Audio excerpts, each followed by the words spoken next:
Hello and good evening. I'm Melissa Idris. And I'm Sharad Kuttan. Welcome to Consider This. This is the show where we want you to consider and then reconsider what you know of the news of the day. The recently concluded Melaka state elections saw Barisan Nasional win two-thirds majority of 21 out of the 28 seats in the state assembly. Pakatan Harapan, meanwhile, retained only 5 out of the 15 seats it won in 2018. Now, this has had many Pakatan supporters and sympathizers demanding not just a rethink of political strategy, but also calling for a renewal of the leadership. Here to take a good hard look at the coalition, the strategies, and more importantly, its path going forward, we have Liew Chin Tong, Chief for DAP Johor. He's also former Deputy Minister of Defence and Senator with Dewan Negara, and he's also seen to be a strategist for the coalition. It's a pleasure to have you here, Chin Tong. Thank you so much for joining us on the show tonight. Thank you, Melissa. Okay, so Chin Tong, before the polls, you wrote, if I may quote something that you wrote, quote, Melaka people can compare the strengths and weaknesses of their previous state governments, end quote. And I think the question here to you is whether you think the results suggest that voters were not impressed by the 22 months that Pakatan Harapan led their state. I think if you follow what Mahasan said yesterday on AWANI, Mahasan said that had the turnout be 75%, UMNO would be in trouble, whereas had turnout below 65%, UMNO would be winning 18 seats as he predicted. So the point is that turnout plays a very important role in this election. Now, perhaps we can attribute turnout to also disappointment, in the sense that those who are disappointed may not want to turn out to vote. And in the electoral system in Malaysia, UMNO has a firm hold over about 30% of voters who are residing in situ, who are residing there, whereas many of the younger voters reside in Kuala Lumpur, work in Singapore, stay in Johor Bahru, and they have a choice of whether to go back to vote or not to go back to vote. Now, if they felt compelled to go back to vote, even election was on a Wednesday, they will return to vote. But maybe perhaps from those who think that Pakatan has done everything wrong, maybe because they felt that there's no compelling reason for them to return to vote, whereas those who stay there are voting for UMNO. But Chin Tong, is the problem, in fact, deeper, or should we take the point at which things went wrong really at an earlier point when Pakatan came out to support the 4 dissenters, then part of the ruling Pakatan National Government? In choosing to support them and perhaps not anticipating that they would not be able to regain the state without an election, was that the point at which Pakatan was having trouble, at least in terms of its strategy? I think definitely that was the cause of the election. That was the cause of a lot of unhappiness, and it will have an impact on the minds of the voters. The voters may not think that whether that particular issue on supporting the 4% was the cause of it, or the whole idea that Pakatan was not united and therefore not worthy of government. It could be a mixture of both. And I think it is very important for Pakatan and the leadership as well as the supporters to realize that Pakatan could only win if it presents itself as a better alternative. Pakatan would not be able to win if we think that if we think that we can go in and just win seats based on what happened in the last election, then we may not be able to win, because we won very much because there were game changers created by Pakatan in 2017, in 2018, and we presented ourselves as a better government, or at least as a cleaner government in the last election. Now, so when we went into election, just because the 4 of them caused a state election, and therefore we are asking the voters to choose us over the other side, we were not inspiring. Who should take responsibility for the inclusion of the political frogs into the Pakatan? I think there were multiple levels there were a package of issues, and there were also people at different level that were contributing to the final decision. So I do not want to pinpoint any single person, but I think there were a series of issues where Pakatan took a long time to make decision. First, of course, whether to support the what they call the 4-person to cause a downfall of the government of the earlier government. That was an issue that it took a few, well, perhaps a week or two. DAP was opposed to causing the downfall of the previous government, which eventually led to a snap election. And it took a while. Eventually, based on consensus principle, DAP accepted the views of other parties and eventually whatever happened after that. Secondly, there was the issue of logo. Since April, DAP and AMANA has already agreed to use the Pakatan logo in the event of any election. But PKR disagreed. So that was another issue where the parties have differences of views.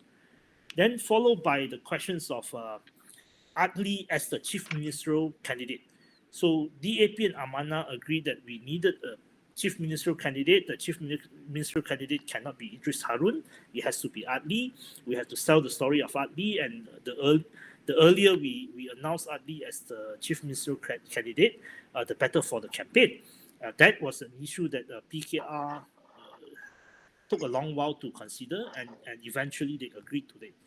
Then the questions of the 4 candidates who cross over, 2 of them, it was agreed by all 3 parties. Two of them should not be fielded, but the other 2, it took a long while. Eventually, DAP agreed out of necessity to move on, but actually agreed with protests.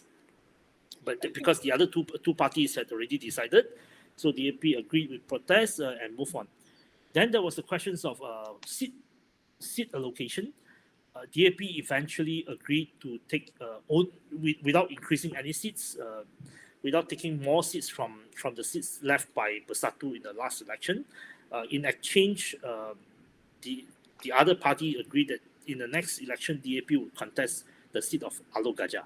Of course, some of our supporters were not happy, but the DAP came with the view that we must make decision as soon as possible. We shouldn't drag on this decision, and therefore DAP make the sacrifices of agreeing not to increase the number of seats.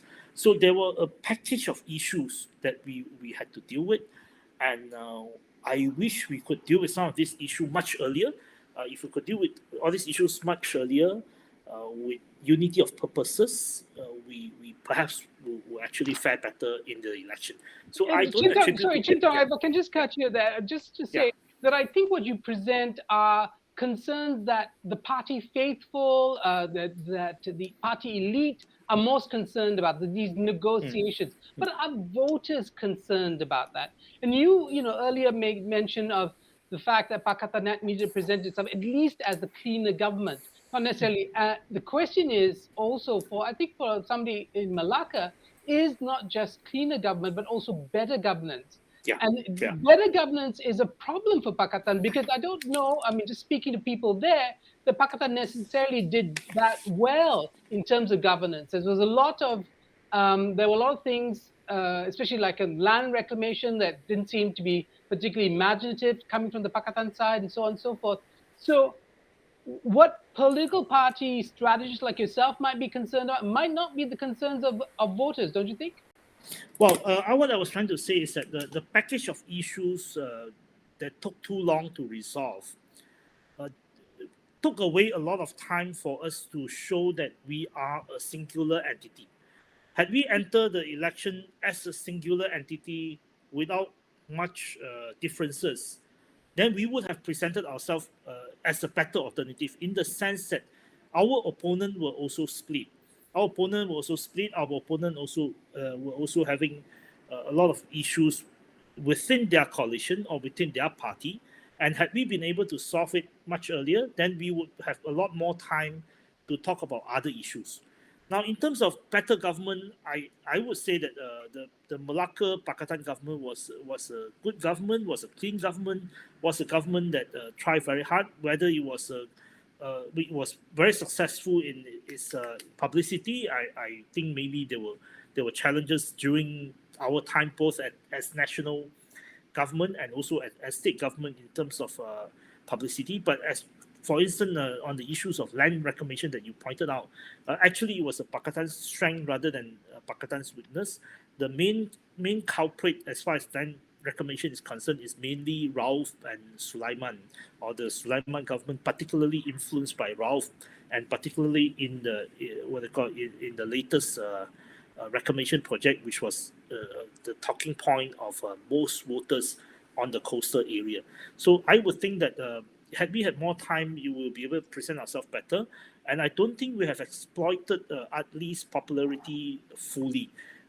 When I went on the ground, when I met people, it was very clear that people like Atlee, but I don't think we have maximized Atlee's appeal to the general public. And I also don't think that we have presented ourselves as a government in waiting sufficient enough. I wish we could present ourselves as a government in waiting a lot more, and to show the voters that we could govern much better.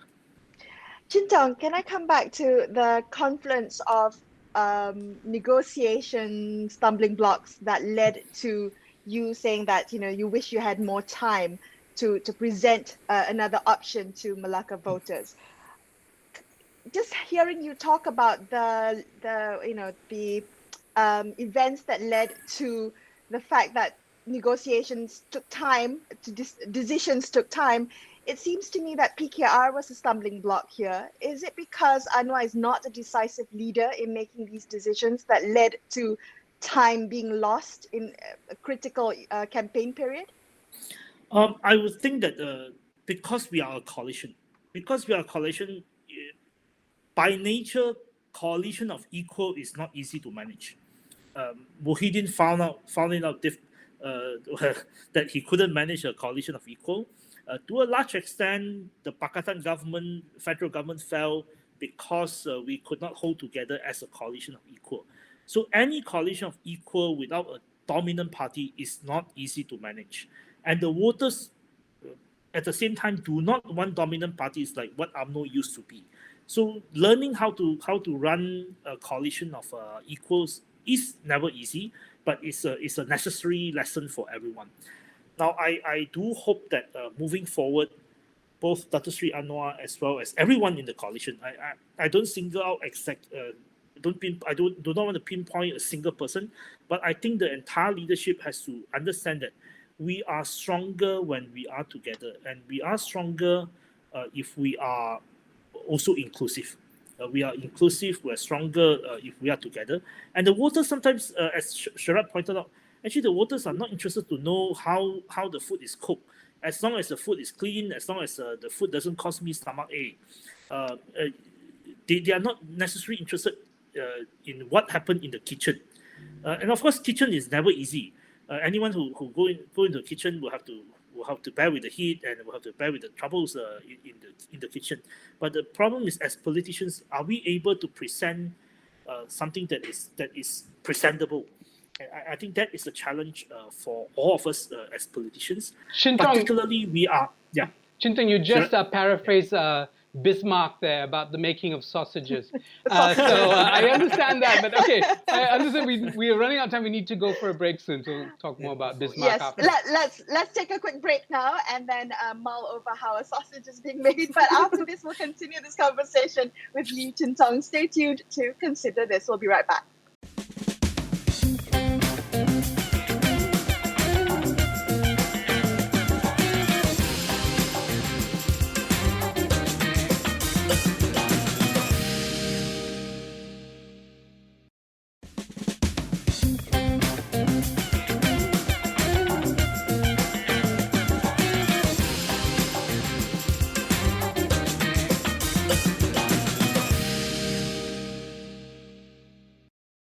Hi, thanks so much for staying with Consider This. I'm Melissa. Idris, with me is Sharad Kuttan. Let's continue our conversation with Liew Chin Tong, former Deputy Minister of Defence, Senator with Dewan Negara. He's currently Chief for DAP Johor and a strategist for the Pakatan Harapan coalition.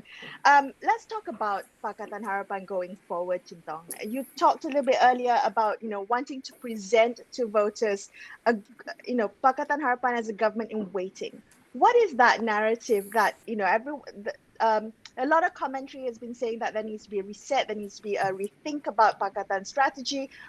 What are you as a strategist? What are you thinking about? Now, first of all, I think we need to be more inclusive. We need to at least include MUDA and perhaps include other parties as well. Whether they are part of a Pakatan coalition or whether they are in a form of Pakatan Plus, I think Pakatan Harapan should be a lot more inclusive and not restricting to former members that we have at the moment. We need to be more inclusive because we need to appeal to different sections of the society. And of course, when it comes to being inclusive, it means that we need to negotiate. We need to negotiate as early as possible. We need to make deals, deals as in, for example, constituency deals. For example, how to approach different issues. The earlier we address difficult issues, the better. Now, I want to give you an example. What happened in 2017? Actually, in 2017, had Najib called election in March, we would have lost, because it took us a long time to realign with the forces aligned with Mahathir. But by July, Pakatan was able to realign. Pakatan was able to realign with the forces aligned with Dr. Mahathir, and it took another half a year to come together to to announce Mahathir as Prime Minister, Aziza as Deputy Prime Minister, Anwar as the Prime Minister. Now, once we could do that, then the public sees that we at least have some idea how to govern and how to present our own leadership. But moving into the next election, I think the voters are asking for more. We not only that we have to present a leadership, it's no longer one individual. I think we have to present a team. We cannot just present one single leader, but I think we have to present a whole generation of leaders. Chin The Tong, voters are let's talk about the voters then. Because like the word the rakyat, this is a much abused term, and I think you and I generally know that there are different segments of voters, and I think in the Melaka elections we saw how the campaign by Pakatan Abbas Sayang Melaka, derided by some as paternalistic and condescending, was actually lapped up by a segment of society that wants paternalism. They want a kind of benign paternalism that gives them handouts. So what do you do? How do you in a single strategic sense, how do you bring all these different segments of voters and give them something that they each will be happy with? I think there are two parts to look at it. One is, of course, to look at different segment of voters. The other part is to look at seats that can carry us across the line. So there are certain seats where both sides think that it's more or less they can win those seats. For example, UMNO is very likely to win the 47 seats that it has won in 2018, because at the lowest point of Barisan Nasional, UMNO still won 47 seats in Peninsula, and UMNO won 54 seats nationally, which included Sabah. Whereas Pakatan won 54 parliamentary seats in 2008, 2013, and 2018, and Pakatan won an additional 10 seats in 2013, 2018. So that means there are about 65 seats on the column of Pakatan, which Pakatan has won in the last 2 or 3 elections, and very likely those will stay with Pakatan. Now, the real battleground out of the 165 seats in Peninsula is about 50 seats. So how do all parties, Pakatan and Barisan Nasional, convince the voters in the remaining 50 seats, the final 50 seats out of the 165 seats, to support them so that they could form a federal government, or so that at least they can, one of these 3 coalitions could win 100 seats in Peninsula. If any coalition can win 100 seats in the Peninsula, it is very likely that that particular coalition will form federal government. Now, so that is the seat aspect of it. How do you appeal to voters in that final 50 seats, which are the battleground for all three coalitions? But the other part of it is very much that we know UMNO has some fixed votes, but at the same time, there are many Malaysians who are swing voters. We are going to welcome another 5.8 million voters by 1st of January 2022. These 5.8 million voters will come into the electoral roll because of the constitutional amendment to bring down voting age from 21 to 18, as well as to implement automatic registration for all voters who had previously not registered as voters. So they will all come into the electoral roll. Any election after 1st of January 2022 will include these 5.8 million voters. The last election had only 14.9 million voters on the electoral roll, and in the last election, 83% of voters voted in the 2018 election. Now we are talking about slightly more than 21 million voters, and if election is dragged until 2023, we are likely to see around 22 million voters on the electoral roll. If election is held in 2023, then someone who was born in 2005 will be voting. Think about this: someone who was born in 2005 will be voting. So I think we are dealing with a huge number of voters who are who have never. On that note, say you're dealing with someone who was born in the 2000s and is voting, right? If you use Melaka as a barometer, Chin Tong, many of the young people that had supported Harapan in G14, believing in the promises of change, had actually switched their allegiance to PN, to Perikatan. So looking at the kind of voter turnout and the voting pattern, so how is Pakatan thinking about that? Because engaging young people is more than just fielding a few young candidates. It's really about substantial engagement and true engagement. How is Pakatan thinking about that strategy? Yeah, so I think in this particular election in Melaka, it was very clear that Pakatan's popular vote reduced from 51% to 35%. Whereas Perikatan, in the 2018 election, it was PAS. PAS received about 10% of the vote share, and this round PAS received, Perikatan, which included PAS, received 24% of the vote share. So, by simple and by a very simplistic way of looking at it, we can say that there was a shift between Pakatan and Perikatan. Of course, if you look at the actual numbers, it's more complicated than this. But the point is that there are many younger Malays who are against UMNO and who had voted for Pakatan in the last election because Pakatan was seen as the only alternative in the south. Whereas in Kelantan, Terengganu, Northern Kedah, Northern Perak, and Eastern Pahang, those who were against Najib voted for PAS in those areas. But in the south, in West Coast Peninsula, in the south, it was very clear that Pakatan was the only genuine alternative in the last election. Therefore, we received their votes. But this election, they shifted their allegiance to Perikatan. The point is that number one, they are swing voters. Many voters are swing voters, and less voters are actually fixed voters, which will actually mean no politician should take voters for granted. No one should take voters for granted, maybe with the exception of UMNO, because UMNO has a fixed pool of people. But with more voters coming into the electoral roll, that the weightage of the fixed pool of voters, of which UMNO control, will be diluted. The weightage will be diluted.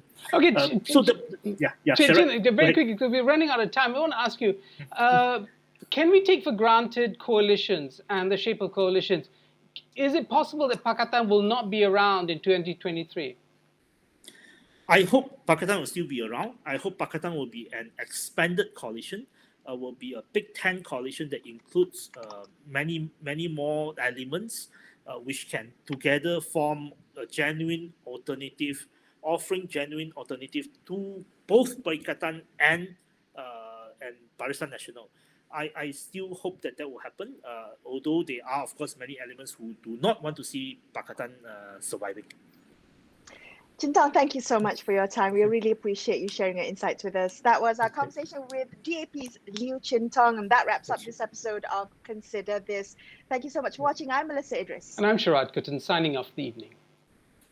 See you again. Good night.